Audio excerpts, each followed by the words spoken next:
ఈరోజు ముఖ్యంగా ప్రజా సమస్యల పరిష్కార వేదిక గ్రెవెన్స్ రాయదుర్గంలో ఏర్పాటు చేయడం అనేది చాలా సంతోషకరంగా ఉంది. ఇప్పుడు ఎంతో మంది వందలాది మంది అక్కడికి చేరుకొని వాళ్ళ సమస్యల్ని కలెక్టర్ గారి దృష్టికి, జేసీ గారి దృష్టికి, ప్రతి అధికారి దృష్టికి తీసుకుపోవడం అయితే జరిగింది. మేము కూడా బహుజన్ సమాజ్ పార్టీ తరఫున మేము ఒక 6 మెమరాండాలు అయితే జేసీ గారికి సమర్పించడం జరిగింది. అంతకుముందే కలెక్టర్ గారు వెళ్ళడం జరిగింది. మేము రాకముందే ఆయన వెళ్ళిపోయాడు. జేసీ గారు అందుబాటులో ఉంటే జేసీ గారికి మేము సమర్పించాం. ముఖ్యంగా మేము మా 6 సమస్యలు ఏమబ్బా అంటే లేఅవుట్లకు సంబంధించి అక్రమ లేఅవుట్లకు సంబంధించి ఒక మెమరాండం ఇవ్వడం జరిగింది. చాలా మంది వైసీపీ నాయకులు కావచ్చు, టీడీపీ నాయకులు కావచ్చు, మరి కొంతమంది అధికారులు కూడా అక్కడ కబ్జాలు చేసిండే బాబుకైతే అక్కడైతే ఉంది. ఈ విషయాన్ని కూడా క్షుణ్ణంగా మేము బహుజన్ సమాజ్ పార్టీ ద్వారా కలెక్టర్ గారి దృష్టికి అయితే తీసుకెళ్ళాము. సెకండ్ వన్ వచ్చేసి కల్తీ కళ్ళు మద్యం దుకాణాలు అంటే బెల్ట్ షాపుల విషయాన్ని కూడా ఆయన దృష్టికి తీసుకోపోవడం జరిగింది. కాకపోతే ప్రతి గ్రామంలో బెల్ట్ షాపులు అనేది విచ్చలవిడిగా వెలుస్తున్నాయి. ఇంకోటి ఇంటర్నల్ గా ఒక ఇన్ఫర్మేషన్ ఏమంటే ఈ వైన్ షాపులకి 30,000 40,000 ఇచ్చి దాన్ని ఏదో ప్రైవేట్ లైసెన్స్ తీసుకొని పోయి అమ్ముతున్నారు. ఇది చంద్రబాబు నాయుడు గారు బెల్ట్ షాప్ పెడితే బెల్ట్ తీస్తారన్నాడు. ఇప్పుడు బెల్ట్ తీస్తారా, తాట తీస్తారా, ఏం తీస్తారనేది వేచి చూడాలా.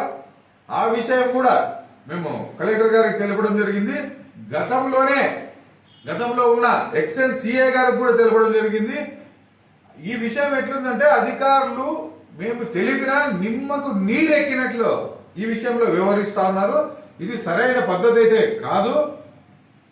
ఈ కల్తీ కళ్ళు నిర్వర్తిస్తున్న కొంతమంది యాజమానులు డోర్ లాక్ చేసుకుని లోపల పక్క కళ్ళును అనేది తయారనేది చేస్తారు.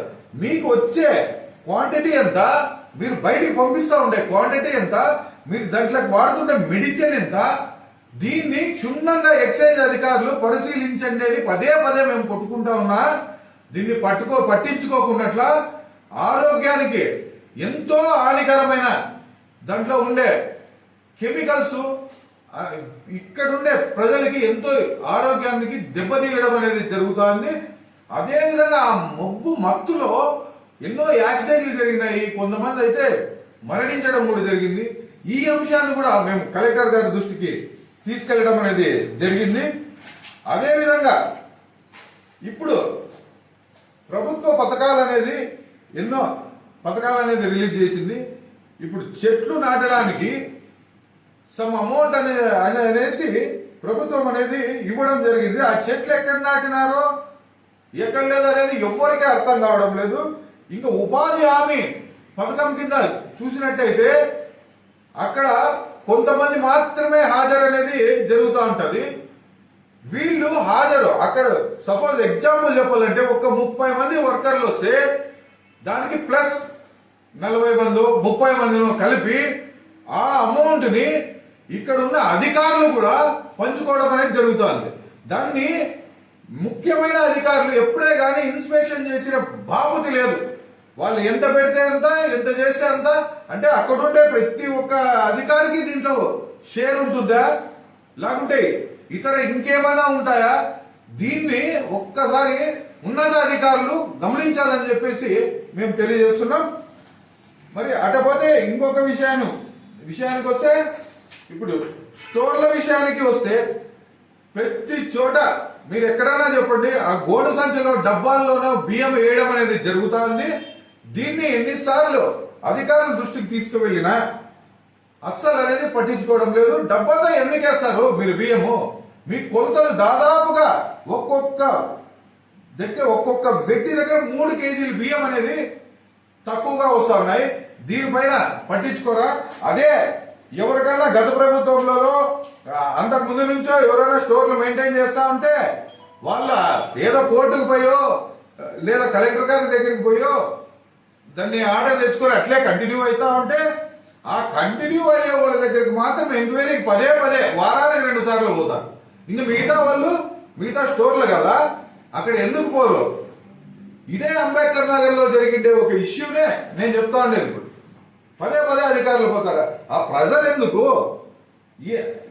ఇక్కడ వీళ్ళు ఈ బియ్యాన్ని ప్రజల దగ్గర నుంచి కొంతమంది దళారులు 10 రూపాయలకి 12 రూపాయలకి కొన్ని ఈ బియ్యాన్ని 50 రూపాయలకి కర్ణాటకకి తరలిస్తా ఉన్నారు. అంటే రేషన్ బియ్యం కర్ణాటకకి తరలిపోతా ఉంటే ఏ విధంగా ఉంటుందని చెప్పేసి ఒక్కసారి అధికారులు కూడా ఆలోచన చేయాలా. దీనిపైన తీవ్రంగా నేను ఖండిస్తా ఉన్నా. ఇలాగే కొనసాగుతా ఉంటే ఆ బియ్యం అనేది సామాన్యులకు అందవు. దళారులు బాగుపడుతున్నారు కానీ మిగతా బీద ప్రజలు దీంట్లో బాగుపడడం లేదని చెప్పేసి నేను తెలియజేస్తున్నా. అదే ఇంకా మిగతా విషయానికి వస్తే ఇంకా ఈ ఫ్యాక్టరీస్ విషయానికి వస్తే దాదాపుగా నేమకలకు సంబంధించి డీగిరియాలకు సంబంధించి అనేకమైన కంపెనీలు అక్కడ పొల్యూషన్ జరుగుతూ ఉంటే ఇప్పుడు డీగిరియాల మండలం కావచ్చు, మన గుమ్మగట్ట మండలం కావచ్చు, కనేకల్ మండలం కావచ్చు, రాయదుర్గం కావచ్చు, ఇక్కడ చాలా మంది ఇసుకను డంప్ చేస్తా ఉన్నారు.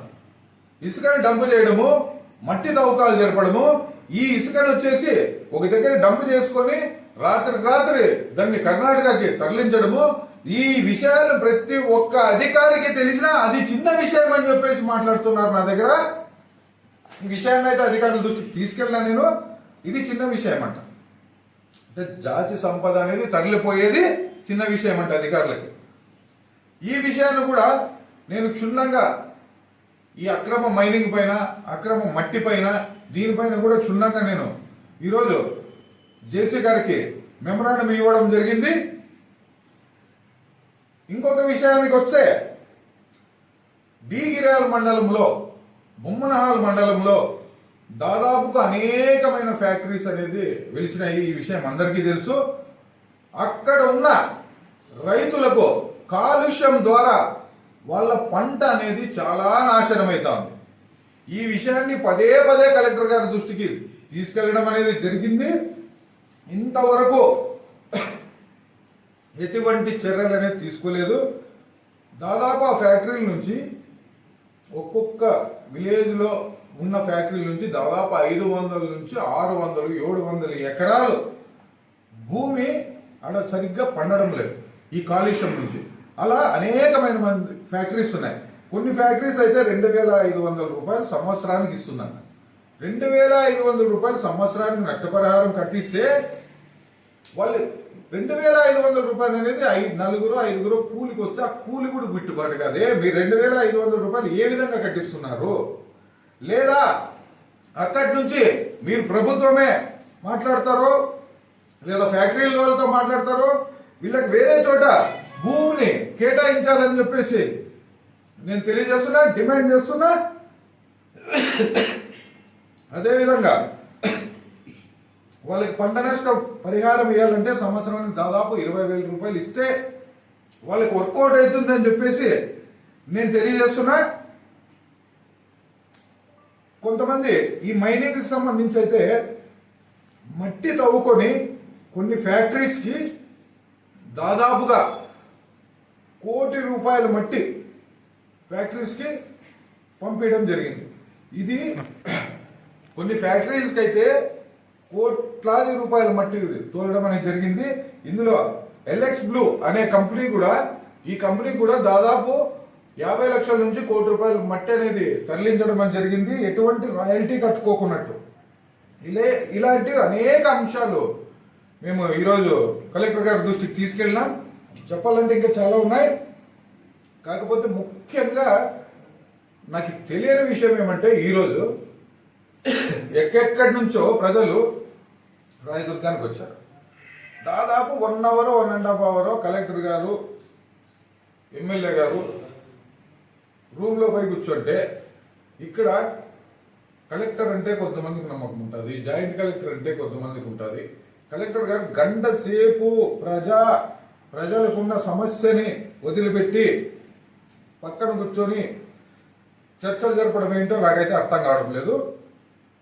సెకండ్ వన్ అంటే గ్రెవెన్స్ అనేది ఒక అధికారులు మాత్రమే ఉండడం నేను చూశాను. ఒక ఎమ్మెల్యే గారు గ్రెవెన్స్ లో కూర్చోవడం నాకైతే తెలీదు. ఈరోజు ఎమ్మెల్యే గారు కూడా గ్రెవెన్స్ లో ఉండడం అనేది నేను చూశాను. బట్ ఏమంటే నేను దీన్ని ఎందుకు విమర్శిస్తున్నానంటే, ఇప్పుడు మీరు అధికార పార్టీ ఎమ్మెల్యే, మీరు ఉన్నప్పుడు మీ అధికార పార్టీలో కొంతమంది అనేకమైన సమస్యలపైన వాళ్ళు చేసిండే అక్రమాలపైన కొంతమంది ప్రజలు బయట పెట్టడానికి వస్తారు. వచ్చినప్పుడు మీరుంటే వాళ్ళపైన ఎలా చెప్పగలుగుతారు? వాళ్ళు భయపడరా? భయభ్రాంతులకు గురిగారా? ఇది అనేది కరెక్ట్ కాదని చెప్పేసి నేను మీడియా పరంగా తెలియజేస్తున్నా. జై భీమ్, జై భారత్. ఇంకొక విషయం ఏమంటే ఇంతమంది అర్జీలు ఇచ్చారు కదా, ఈ అర్జీలకు సరైన న్యాయం జరుగుతుందా లేకపోతే నామకే వాస్తే జరుగుతుందా అనేది మాత్రం ఖచ్చితంగా వేచి చూడాల అని చెప్పేసి తెలియజేస్తూ జై భీమ్, జై భారత్.